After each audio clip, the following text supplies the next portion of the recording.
everyone!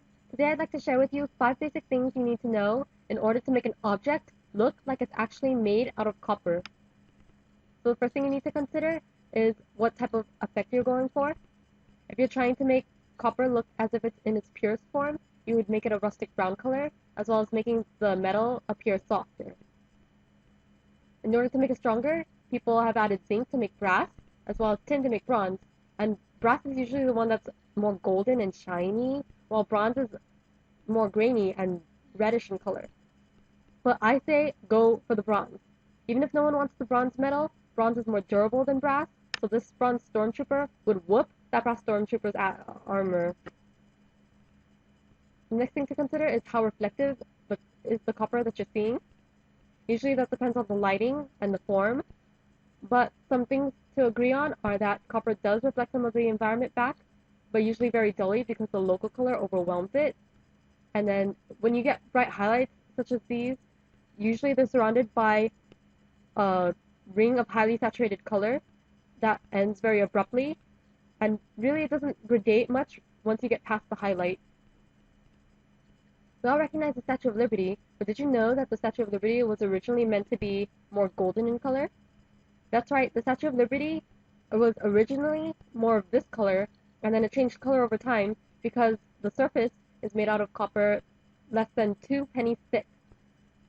And even though it's so thin, it survived all this time because it's formed this gray-green patina of protection against the environment, and also because copper is highly resistant to loss of strength, tension, and weight.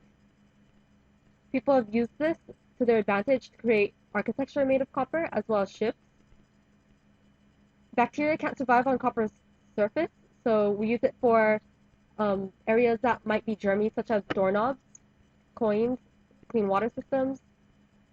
Copper has low friction, so it won't cause any sparks, making it ideal for dealing with highly explosive material, such as ammunition or machine parts, or even zippers. Without copper zippers, every time you pulled up your fly, you might cause a spark, and then your clothes might catch on fire, and then people would call you names all your life, like liar, liar, pencil fire. Copper is also a good conductor of heat and electricity, so we use it for our water pipe to heat our water, for cooking utensils, wires. Copper resounds beautifully, so we use it for instruments such as these, as well as cymbals and large church bells. If copper changes color so often, how do you know which one to pick?